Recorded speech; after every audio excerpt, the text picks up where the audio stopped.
तो हमने ये जो मॉर्फोलॉजी ऑफ इंसेक्ट या एक्सटर्नल स्ट्रक्चर ऑफ इंसेक्ट शुरू किया था। लास्ट वीडियो में हमने इसके टाइप ऑफ हेड किए थे कि 3 प्रकार के इसमें हेड पाए जाते हैं, और इसकी जो संधि कलाएँ थे उसके बारे में डिस्कस किया था कि किस किस प्रकार के हेड हैं, कितने एंगल तक वो घूमते हैं या कितने एंगल तक अटैच होते हैं। तो ये सारा जो मॉर्फोलॉजी कह सकते हैं हम इसको, या इसको एक्सटर्नल स्ट्रक्चर कह सकते हैं। अब हम इसको शुरू करेंगे एंटेनी, जो कि इसके एक तरह से सेंस ऑर्गन्स भी कहा जाता है। तो ये जिससे क्या है, सभी सूचनाओं को पहचानता है। अब अगर आपने अपने आसपास के इंसेक्ट्स देखे होंगे, अपने कॉकरोच भी देखा है, अपने ये जो टिड्डा होता है ग्रास ऊपर, ये भी देखा है। आसपास आपके जो बीटल भी होते हैं, बग्स भी होते हैं, इवन बटरफ्लाई, मॉस, ये सब इंसेक्ट जो हैं आपने अपने आसपास भी देखे होते हैं, बट हम इसका गौर नहीं करते। तो आप इसको ध्यान से देखें, इन इंसेक्ट्स में क्या एंटीनी पाई जाती हैं। तो वो जो एंटीनी है, एंटीनी का काम क्या होता है, ये सभी तरह की जो सूचनाएं होते हैं उनको पहचानने में सेंस ऑर्गन्स की तरह काम करता है। और ये कहाँ पाए जाते हैं, जो इसकी आइज होती है, आइज के पास ही ये एंटीनी पाई जाती हैं। अब ये देखते हैं कि ये जो एंटीनी है, इसकी स्ट्रक्चर के बारे में देखते हैं कि ये किस प्रकार की स्ट्रक्चर है। सबसे पहले क्या है कि जो हेड का पोर्शन है जिसमें ये एंटीनी जुड़ी होती है या लगी होती है, ये हेड सॉकेट कहलाता है, बेसमेंट। ठीक है, ये हेड के ऊपर जो एंटीनी अटैच होती है। तो जो फर्स्ट इसका सेगमेंट होता है, दैट्स कॉल्ड स्केप। ये जो इसका फर्स्ट सेगमेंट है, इसे स्केप कहा जाता है। ये सिर से जुड़ा हुआ भाग होता है, और सबसे बड़ा आपको डायग्राम में दिखाई दे रहा है ना, ये सारे सेगमेंट में सबसे बड़ा जो खंड है ये स्केप ही होता है। और ये कहाँ जुड़ा रहता है, इस बेसमेंट से, मतलब हेड से अटैच होता है। और सेकंड सेगमेंट की बात करें तो दैट इज पेडिसिल सेकंड, और ये हमारे पास पेडिसिल सेगमेंट पाया जाता है। ये इसका नेक्स्ट सेगमेंट होता है जो इसके बाद लगा होता है, और इस पर सेंसरी अपरेटस लगे होते हैं।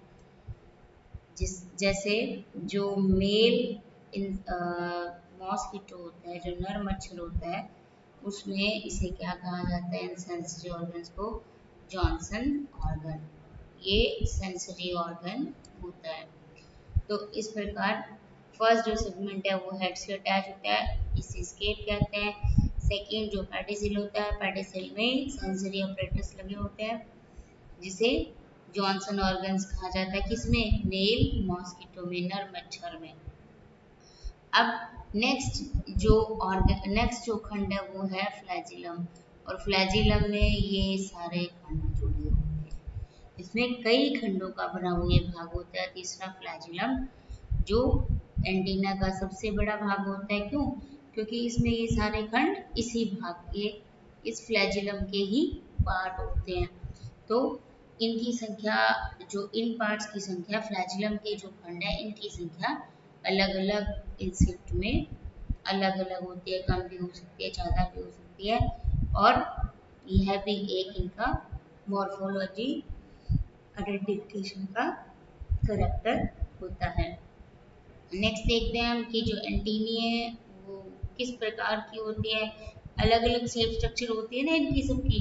जैसे अभी ये तो एक जनरल व्यू बता दिया कि इसमें बेस में जुड़ा होता है स्केप, स्केप पे पेडिसिल, और पेडिसिल से थर्ड जो पार्ट है फ्लैजिलम, जिसमें अलग अलग इंसेक्ट में अलग अलग खंड पाए जाते हैं। तो अब इनकी जो शेप है वो कैसी है, धागे जैसी है, मतलब कईयों में कॉम्ब लाइक स्ट्रक्चर होती है, किसी में ये शोकाकार होती है। तो ये अलग अलग जो लेपिडोप्टेरा, हेमीप्टेरा, आइसोप्टेरा। अब आप सभी इंसेक्ट को अपने आसपास देखते हो, लेपिडोप्टेरा देखते हो आप, इंसेक्टोडा के इंसेक्ट होते हैं, बटरफ्लाई मॉथ्स, ठीक है। इसी प्रकार आप देखते हो बीटल, जो देखते हो कॉलियोप्टेरा के, है ना, ग्राउंड बीटल जो होते हैं, जो आपके लाइट्स पे आसपास आपको ब्राउन और ब्लैक कलर के दिखाई देते हैं। इसी प्रकार आप दीमक भी देखते हो, है ना, आइसोप्टेरा की। तो इस प्रकार जो आसपास इंसेक्ट देखते हो आप उन्हें थोड़ा गौर से देखो, तो हम जो ये मॉर्फोलॉजिकल स्ट्रक्चर स्टडी करते हैं आपको उनको देख के समझ आ जाती है कि वास्तव में जो इनकी एंटीना जुड़े होते हैं वो कहाँ पे एंटीनी जुड़ी हुई है, या इनकी हम स्टडी करते हैं कि इनकी जो आईज है वो लेटरल साइड होती है, अपर साइड पे लगी होती हैं। तो ये सारे जो मॉर्फोलॉजिकल डाटा है, नंबर ऑफ लेग्स कितनी है, सेगमेंटेड बॉडी है, तो ऊपर क्यूटिकल कवर पाया जाता है, या जो इनकी विंग्स पाए जाते हैं वो ट्रांसपेरेंट होते हैं, वैक्स कोटिंग वाले होते हैं। तो ये सारे जो करेक्टर है ये हमें बहुत आसानी से दिखाई दे जाते हैं, लेकिन हम उसको गौर नहीं करते। अब आपके आसपास आप अपने जो इंसेक्ट्स दिखाई देते हैं आप उनको पकड़कर स्टडी करो, तो आपको ये जो करेक्टर हम स्टडी कर रहे हैं ये आपको बड़ी आसानी से उसमें सारे के सारे मिल जाएंगे। तो आप उसको अच्छे से समझ पाओगे कि किस प्रकार की एंटीनी है, या किस प्रकार की उसकी जॉइंट है, हेड से जॉइंट है, कंपाउंड आइज है, या उसकी आइज है वो लेटरल साइड है, या उसकी आइज है जो फ्रंट साइड में लगी हुई है, उसकी जो नेक का एंगल है, मतलब जो उसका सिर है वो कितने एंगल पर झुका हुआ है, कितना मूव कर सकता है। ये सारे कैरेक्टर आपको इंसेक्ट को आप पकड़ कर स्टडी करते हो तो आप सब उसमें से अच्छे से आपको मिल जाएंगे। नेक्स्ट देखते हैं हम type of antennae and function, किस किस प्रकार की एंटीनी पाई जाती है और इनके क्या क्या फंक्शन होते हैं। फर्स्ट हमारे पास है कि शंक्वाकार एंटीनी।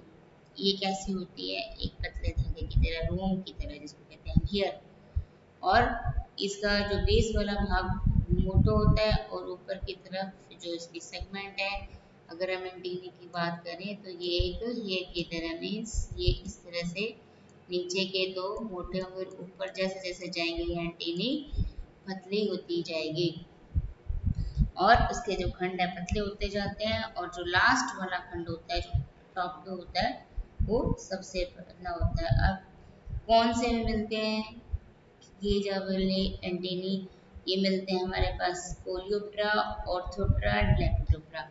कोलियोप्टेरा में कौन से आते हैं हमारे पास बीटल्स, ऑर्थोप्टेरा में कौन से आते हैं जो हमारे पास लोकस्ट है, जो कहते हैं एंटीनी, और लेपिडोप्टेरा में आने वाले हमारे पास तितली और मोथ। कोलियोप्टेरा है ना, ऑर्थोप्टेरा, कोलियोप्टेरा, और लेपिडोप्टेरा में बटरफ्लाई और मॉथ। सेकंड किस प्रकार के होते हैं कि पिलिफॉर्म एंटीनी में धागे के जैसे, बहुत जैसे धागा पतला होता है ना, वैसे ही धागे के समान बहुत पतले होते हैं, और ये बेस से लेकर लास्ट खंड तक का हिस्सा इनका पतला ही होता है।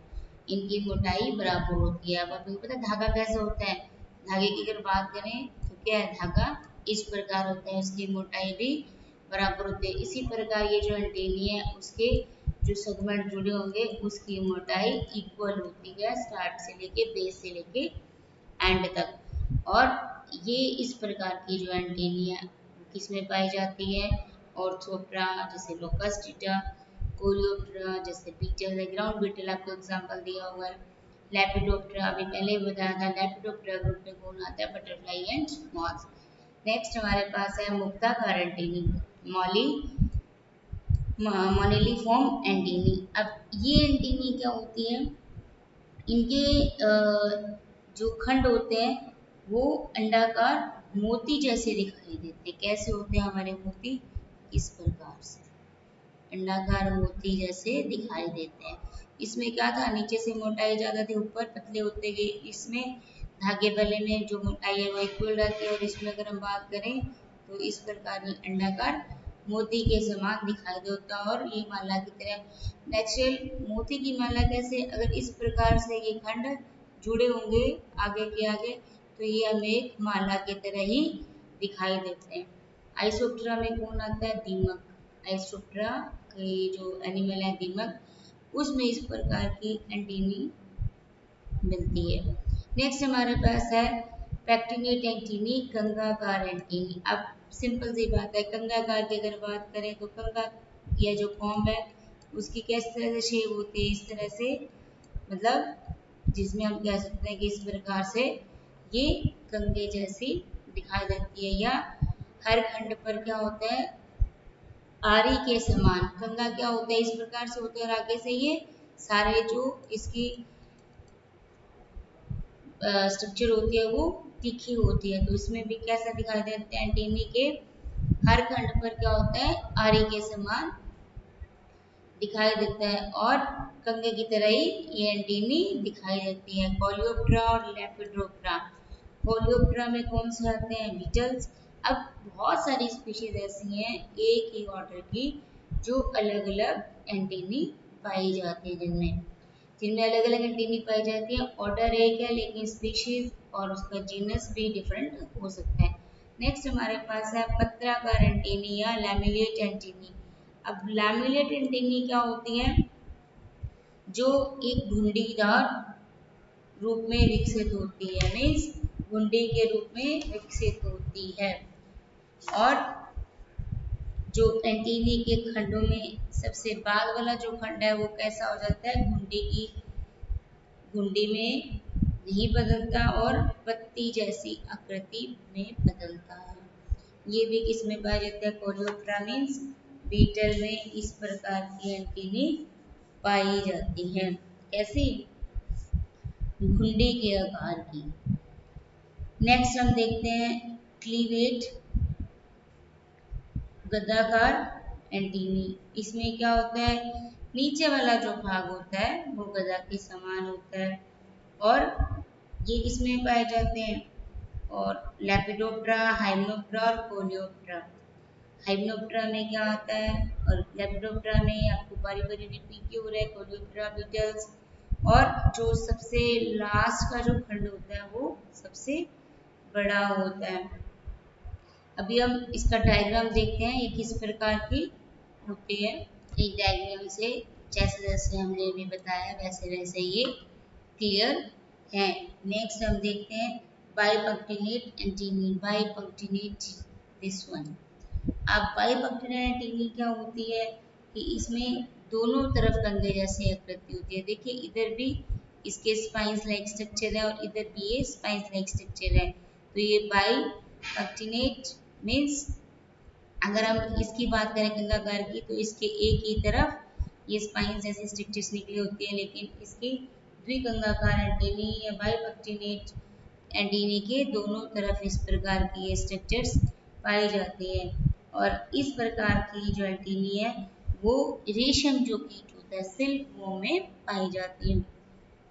नेक्स्ट देखते हैं दंताकार एंटीनी या सीरेट एंटीनी। अब इसमें क्या होता है कि छोटे या बड़े खंड होते हैं, जैसे जैसे ऊपर जाते हैं खंड छोटे हो जाते हैं और इनका एक जो सिरा होता है वो आरी के समान दिखाई देता है।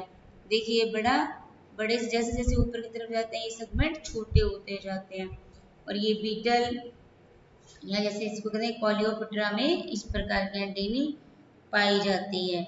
नेक्स्ट देखते हैं हम कि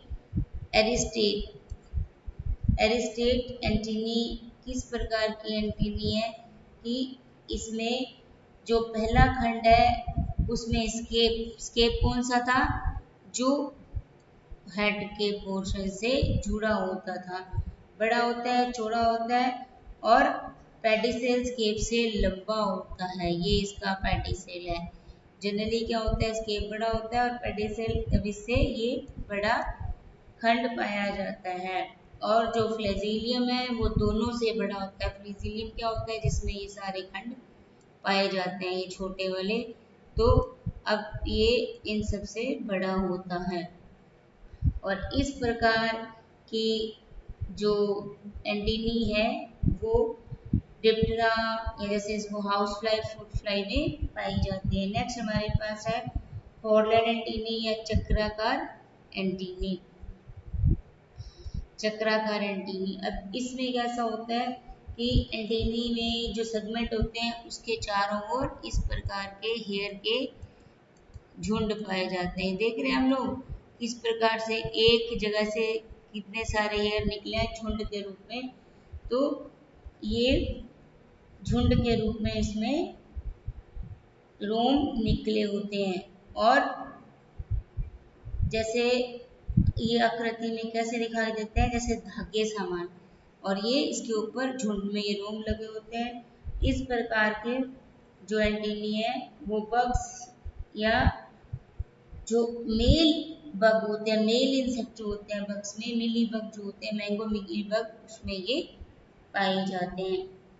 नेक्स्ट हमारे पास है स्टाइलेट। अब स्टाइलेट में क्या होता है, स्टाइलेट एंटीनी में क्या होता है कि इसमें जो लास्ट खंड है उसमें से एक प्रवर्ध, लंबा प्रवर्ध निकलता है जो तिरछा होता है। लास्ट वाले खंड से एक प्रवर्ध निकलता है जो तिरछा होता है, इसे क्या कहते हैं, स्टाइल कहते हैं। यह डिप्टेरा या स्नाइप फ्लाई आदि में पाया जाता है।